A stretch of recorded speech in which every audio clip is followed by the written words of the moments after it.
Morning, everybody. This is my first ever YouTube video, and I am sharing my altar to Aphrodite. And I thought I would go over some of the little trinkets and the bits and bobs that I have on my altar and explain their meaning to myself or to the mythology of Aphrodite in general. And now, some of us do know about Aphrodite, or we're at least familiar with her by name. Aphrodite is the Greek goddess of love, but also of pleasure, sensuality, and fertility, and passion. Not just romantic, physical passion, but it can be passion for work, passion for something that inspires you, passion for family, for friends. And she's got multiple names to go with the different roles that she fulfills in all of these various arenas. And the altar itself, it's a fairly large altar, all things considered, and some might even say it's a little bit decorative, it's a little bit gauche and gaudy, but that's very much the style I was going for. If any of you have watched Sofia Coppola's Marie Antoinette, with that really lovely Rococo vibe and that really Versailles sort of aesthetic, that's what I was going for, because I've just always loved the art style and the interior decoration style of that era. Now, I know I'm fortunate to have such a large altar. I know a lot of people, they cannot or they can't afford to have an altar that's this size because for various reasons they're in the closet and they can't really display their devotional stuff or anything that they have that's remotely associated with a deity. But in my case, I was extremely lucky. This is the first time I was able to decorate my altar in my little homage to Aphrodite, and I went all out. So let's focus on some of the trinkets of the altar itself. Now, first of all, I've got just this little run-of-the-mill incense burner. You can get that from any store. And the incense I like to light is dragon's blood and myrrh. I believe that's how you say it, M-Y-R-R-H. Now, these two fragrances are associated with Aphrodite, and these are the ones I like to use because I really like their aroma. It's really sweet and really soothing. And this here is my little altar tray, and I got this a couple of years ago, actually, from Forever 21. It was really cheap. I just love the little roses decorated around it. And I've got some offerings for Aphrodite. For example, I've got this little preserved rose, and then I've got these sticks of incense, this pink carnation, and just this little flower, which you can get in your backyard. It's one of those wild flowers that bloom in the backyard whenever it rains. And Aphrodite is actually associated with fragrances and aromas like cinnamon, roses, jasmine. So those are the little elements I like to incorporate into my altar. I'm sorry if the camera is shaking a little, guys, because I'm holding it up so I can get around to everything. Here I have my candle holder, and I just adore it. It's one of my favorite little things which I've purchased for the altar. I love how it's got sort of this Greco-Mediterranean vibe with all of that stained glass. And you put the candles in, it just lights it up in all of these like really nebulous pink shades. It just flickers and shimmers, and I just adore the interplay of colors. Then I've got some perfumes. These are just little perfumes that I used to have on my dresser, and I decided to put them up on my altar. Aphrodite, one of the offerings that you can give her is actually perfume. So I like to collect little bottles of perfume, so I thought, why not? So just an overview of these perfumes. They're from Sephora, those little samples you get on Christmas. So this is Candy by Prada, and this is Versace's Bright Crystal. And then we've got this wonderful niche fragrance by Atelier Cologne, and I believe the name is Orange Sanguine. Sorry if it's not focusing, camera's being a little uncooperative. And next year we've got J'adore by Dior, then Love Story by Chloe, and Flower Bomb by Viktor and Rolf. And all of these had unique names and just these scents which every time I put them on they make me think of Aphrodite. And on either side I've got these little brooches, and I got them from a vintage store. In fact, most of the stuff around the altar I have gotten from thrift shops and vintage stores for fairly cheap. So anytime I go into a store and I see something that catches my eye that reminds me of the goddess, I bring it home with me. And this is just another brooch with these really, really lovely pearls. And then all around the altar you have these seashells and starfish. These are all just seashells I collected at the beach when I was a child, and I just kept them with me. And when I set up my altar, I decided to place them around here and arrange them. I've got some ammonite and this little plinth, as you can see, with this little artificial flower in it. I'm not sure what it's for, but I found it in a thrift shop and it just was really cute, so I took it home. And then here we've got these two seashells, and they're just filled with artificial pearls, these little beads for necklaces. And then I've got this tiny statuette of Cupid, who is one of Aphrodite's children. In paintings you'll often see him with a bow and arrow floating in the air near her, or just sort of she's holding him in her arms and dandling him like a baby. That's just some more ammonite, some more seashells to give the altar some symmetry. And the tray itself, this is actually a tray for makeup, and I just got it from a vintage store. It was super cheap. Next we've got these lovely little tarot cards. I got them from the Tiny Tarot on Amazon. And if the camera focuses, you'll see you've got the Queen of Cups, and then behind that is the Moon. And then here we've got the Sun, and behind the Sun is the Empress. And I like to put tarot cards on my altar that represent energies I'm trying to channel.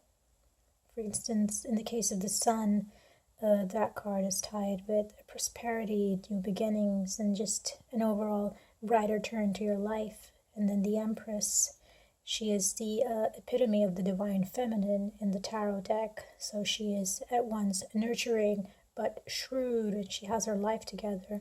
So those are definitely energies I try to channel. And of course the Queen of Cups, she's one of my favorite cards. Even though I am myself an earth sign, every time I shuffle a tarot deck, I end up pulling the Queen of Cups. And whenever she's upright, I know that my life is going well, because the Queen of Cups is tied to bodies of water, and these bodies of water signify emotions. So I know my emotional life is on track, it's as it should be. Whereas if I pull her out of a tarot deck and she's reversed, I know there's areas in my life and in my subconscious and my psyche that I need to focus on. And then behind that we have the Moon. The Moon again is a card to deal with the subconscious. It's about things that are beneath the surface, that are hidden, and that we need to delve inside to shine light on. And lately these are the cards that I find myself working with to sort of air out any hidden issues, any hidden traumas that might be lurking beneath the surface. Then right in the center, I've got my little skull. Now, as you can see, let me put it down so I can focus the camera. There we go.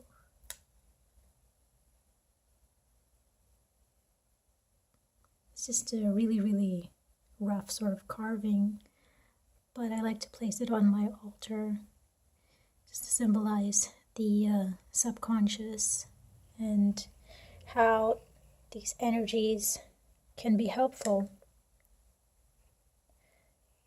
to airing out old issues, to getting rid of any excess baggage that might be in there, and just adopting that approach in your daily practice. Now, last but not least, I've got the statue of Aphrodite herself, and I just really love this pose. It's from the really famous work by Botticelli, The Birth of Venus, with her flowing hair and just her hands sort of covering herself with this sort of like careless modesty, but not quite. And behind that, I've got a mirror, which is one of Aphrodite's objects, her sacred objects. In fact, the symbol for the female gender, which is the circle with that little cross underneath, that is actually tied to Aphrodite's mirror, where mythology is concerned. So it's really interesting to note how all of these different symbols, all of these different items trickle across the times, and they're sort of tied to more historic events and to historic entities, to myths, to folklore. I just always find it really neat. I like to delve into the etymology of all of that stuff. Now, this mirror I actually got from the Mexican Art Museum. So it's not really Rococo, but it does have that very Rococo vibe where they used to put these mirrors shaped like the sun all around their homes. And I just love that sort of old, almost bronze gold color. Now, I guess we could talk next about the frame that's behind Aphrodite. And I actually made that myself with lots of little seashells that I'd collected over the years as a child. And the artwork behind it, I don't remember the name of the artist, but I just really love that very Mediterranean, Greco-Roman feel to it. It's almost like some landscape taken from Cyprus, and Cyprus, of course, is meant to be the birthplace of Aphrodite, where she arose from the sea foam after Zeus castrated his father and he threw his genitals into the water. From the foam, Aphrodite arose, so you could almost say she is born motherless, fatherless. She's born purely from like just pure sexual and pure energy, pure sexual drive. And I guess from here we can talk about this little tray over here. It's got more seashells in it and these little preserved rosebuds. And those are some more seashells. These are all just pretty little shells I found at the beach when I was a kid. I keep them in a little baggie, and the ones that were really pretty I just put up on my altar. At the bottom shelf I've got these artificial pastries and just my lipsticks. And then I've got this little perfume bottle. It's very retro, very vintage, and I just love the almost peach shade. And I filled it with some rose water. I just spritz it around the room from time to time. And right next to that I've got this really lovely marble holder with these almost opalescent shades of pink and purple. Hopefully the camera can focus on them. And they've just got all my eyeliners on them. As you can see, I'm a big fan of eyeliner. And then I've got this little jewelry stand with this really pretty vintage makeup brush. Again, all of this was from a vintage shop actually. and it wasn't all that pricey. I think all of it came to me for like under $15, which I thought was a steal. And then I've got this little brooch, and then this necklace. If you can see it, there we go. This little pearl on the side. I just thought it went with the aesthetic of the altar very well. Then I've got these body oils. I also use them to anoint my candles for any sort of daily spell work or any sort of important stuff. And they're really, really fragrant. They're by this company called Olivia Care. I believe you can get them at Target, and they're less than $9. And this one's jasmine, and then this one is apricot and fig. And I thought both fragrances tied in so well with Aphrodite and just her mystique in general. And these are really, really good oils for just everyday use, like in the wintertime. I use them, and they leave your skin feeling really supple without feeling greasy. And again, they're so fragrant, and the smell just lingers the entire day. It's really nice. And then I've got this little framed picture. Again, that's from a thrift shop. It didn't come with the painting that I printed out, and I just put it in there. It's by this Russian artist, Konstantin something. I'll put his description down below. Leave a link to his works if possible, because they're really pretty. It's all of these really lovely ladies with heavy lidded eyes and just these sumptuous dresses, and they're all sitting at cafes and posing coyly for the viewer, I guess you would say. And I just thought it went so well with that just coy and coquettish sort of vibe that Aphrodite exudes. And here we've got the golden apple. Now this is a paperweight. I actually got this from some vintage store, and it just reminded me of that golden apple which the goddess of discord, Eris, tossed into the banquet of the gods, and 3 goddesses caught hold of it, and they were Aphrodite, Hera, and Athena. And there was a contest to decide who would be the most beautiful, because that was what the apple was meant to symbolize. And this apple actually started the Trojan War, because the arbiter of that contest for the 3 goddesses was a gentleman named Paris. And Paris gave the golden apple to Aphrodite because she promised him Helen of Troy, who was the most beautiful woman in the world. And that is how the Trojan War started. It's just really interesting to me to see all of these little trinkets and decorations and just all of these items we have in everyday life. And we don't really notice the mythology and just the stories behind them. And then I've got these little artificial roses in this little golden basket. And I just got those from Hobby Lobby, but I just thought they were adorable, again with the pink and red, both of which are Aphrodite's colors. Then I've got this tin rose, and I don't know what to say about it. I sort of like it, but at the same time I'm almost a little bit about it, but it's cute, so I just put it up there.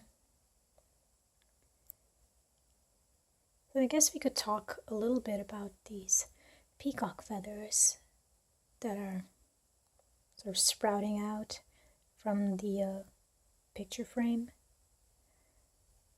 Now, peacocks are not actually Aphrodite's sacred animals. Hers are the swans, the doves, and in some cases I believe the turtle.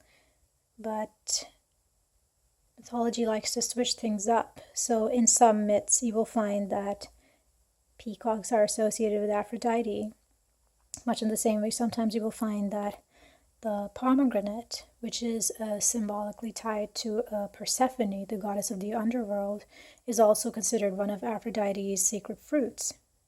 Sometimes it's the apple. So mythology does tend to mix things up sometimes, because it's not so much about the characters as it is about the themes that they're tied to. It's just almost these Jungian archetypes of the lovers, the goddesses, the tricksters, the patriarchs, the matriarchs. Now here we've got my old-fashioned marble letter holder, and it's got these little sealed envelopes. Let me put them down so I can focus on them. As you can see, they bear the symbol of the rose, and they're basically just little sheaves of paper I got from Hobby Lobby, and then I dripped some wax on them and I stamped them with this rose seal, and they're full of devotional poetry to Aphrodite. This second envelope contains more poetry. It's got red wax dripped on it. And then this postcard, which I believe I just got from some store years ago. But I just loved just that aesthetic, that very Baroque, very Rococo aesthetic. And I just thought it belonged on my altar because of all those flowers and just that copper undertone. And that's the letter holder itself. It's actually really cute. And next I've got this little pincushion. I just adore how it's shaped. It's like a little footstool. And speaking of feet, we've got these little shoes here. And again, it just makes me think of that Sofia Coppola film, Marie Antoinette. Just that very, very old-fashioned 17th century vibe. This little cabinet, this mini cabinet, I actually got from Goodwill. And same for this tiny candelabra. And it's decorated with, again, candles that are in the primary colors tied to Aphrodite, red and pink. And this is my little stamp, which I use to make those rose imprints on my wax. And this right here, I just love this key. I just love these little trinkets. I love collecting them. In this case, it's less Rococo and more steampunk with that little clock in the center. But I just love the bees and that little rose, and I just love the overall aesthetic that goes with it. This little framed picture, again, I got from a vintage shop. And then I've got this tiny little teacup. This is so precious. Again, I think I got this from Goodwill. And same with this really cute cameo. It's not a brooch actually, it's a locket, but I've slipped the chain inside just to keep things neat and tidy. Then I've got these little silver rings on either side, which I believe they were earrings once and they twisted off on the hook place and then they just broke, so I just put them up here. But the wings, they make me think of doves, but they also make me think of Hermes, who is the messenger of the gods and one of Aphrodite's consorts. And technically also my ruling planet, Mercury, since I'm a Virgo. Then inside the teacup we have copper, rose quartz, and a moonstone. These are some of Aphrodite's preferred stones. I believe the rose quartz is for her skin, the moonstone for her nails. And then I've got this little vase, or vase if you want to call it that, of carnations. And these are real, by the way. I can't really stand big artificial flowers. I find them dust collectors. I just love how slender this whole thing is, so it doesn't call attention away from all of the trinkets in the back. And then I've got these lovely little embroidered and embossed journals. And I think I got them off of Amazon, but they were just so precious. They've got this almost fairy tale vibe to them. You can pluck one of them out so you can see. See, just this really, really old-fashioned fairy tale vibe. It's like something you would find in maybe the bookshelves of Versailles. Although, interesting fact, those books weren't actually books, they were just there for decoration, so most of them didn't have anything on the inside. The more you know, right? Let's take this one out too and see. This one especially I love. It's like you open it up and you'll have like the tale of Snow White or Sleeping Beauty inside. And then I've got this bookmark. Now this is based on the artwork of a really famous Art Deco artist. I believe he's called Alphonse Mucha. I believe that's how you say his name. And it's two-sided, so we've got two different ladies, two different moods.